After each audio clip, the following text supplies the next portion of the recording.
ఈ మార్పుల్లో మనం అనుకున్న మేరకు ఇంకా మార్పులు చుట్టే కార్యక్రమానికి అడుగులు పడ్డాయి.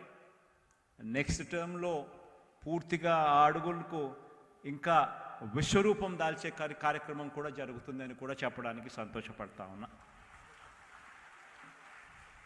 ఈరోజు మొట్టమొదటిసారిగా ఎప్పుడూ కూడా జరగని విధంగా ఏకంగా 158 పారిశ్రామిక సంస్థలు, మన దాదాపుగా 208 ఇన్స్టిట్యూషన్స్, అంటే ఐటీఐస్ కానీ పాలిటెక్నిక్స్ కానీ ఇటువంటి ఇన్స్టిట్యూషన్స్తో ఏకంగా 158 పారిశ్రామిక సంస్థలు ఈరోజు మొట్టమొదటిసారిగా కన్వర్జెన్స్ అంటే కొలాబరేషన్ జరుగుతూ ఉంది. వాళ్ళే వచ్చి ఈ కాలేజీల్లో వాళ్ళు కూడా భాగమై మన పిల్లల ట్రైనింగ్లో కోర్సుల్లో వీళ్ళు కూడా ఇన్వాల్వ్ అయి మన పిల్లలకు ట్రైనింగ్ ఇస్తారు.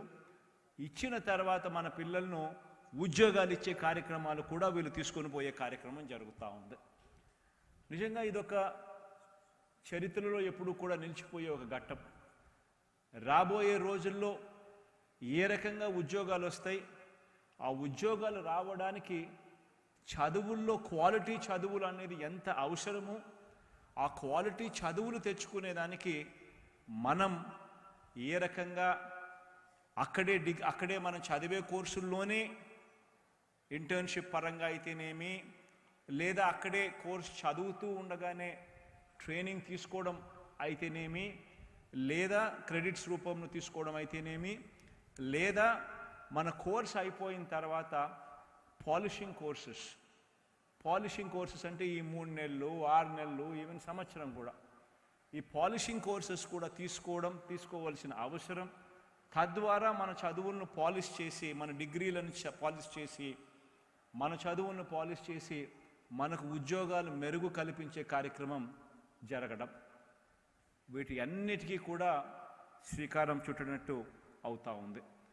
ఇవన్నీ కూడా రాబోయే రోజుల్లో ఇంకా మెరుగైన పరిస్థితులకు పోతా ఉన్నాం.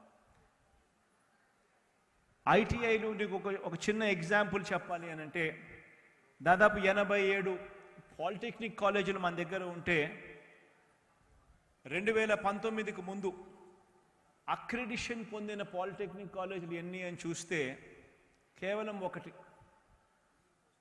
అంటే కనీసం మన పాలిటెక్నిక్ కాలేజీలలో చదువులు ఎలా ఉన్నాయి, నేషనల్ స్టాండర్డ్స్తో ఉన్నాయా లేదా, వాటి అక్రిడిషన్ అన్నా ఉందా లేదా అని కూడా పట్టించుకునే పరిస్థితి లేదు.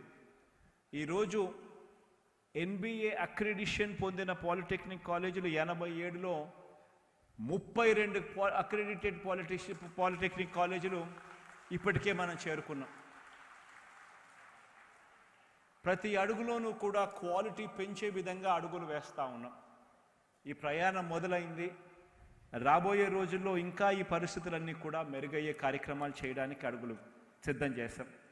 ఇందులో భాగంగానే ప్రతి నియోజకవర్గంలోనూ కూడా ఇవాళ ఐటీఐలు, పాలిటెక్నిక్లు, అదే రకంగా డ్రాప్ అవుట్స్ కోసము, స్కిల్స్ డెవలప్మెంట్ కోసము, రకరకాల ఫ్యాకల్టీ, రకరకాల ఫెసిలిటీస్ క్రియేట్ అయ్యి కొన్ని చోట్ల ఉండడము, కొన్ని చోట్ల లేకపోవడం, కొన్ని చోట్ల సరిగ్గా లేకపోవడం, కొన్ని చోట్ల అసలు లేకుండానే పోవడం, ఎక్కడున్నాయో తెలియకపోవడం, ఇవన్నీ కూడా జరుగుతూ ఉన్న పరిస్థితుల్లో రాబోయే రోజుల్లో ప్రతి నియోజకవర్గంలోనూ ఒక హబ్, అంటే ఒక స్కిల్ డెవలప్మెంట్ హబ్ క్రియేట్ చేసి, ఆ స్కిల్ డెవలప్మెంట్ హబ్లోనే ఒకే చోటే ఐటీఐ, ఒకే చోటే పాలిటెక్నిక్, ఒకే చోటే 10th క్లాస్ డ్రాప్ అవుట్స్ కూడా ఈ ట్యూటరింగ్ చేసే కార్యక్రమం చేయాలనే ఆలోచన.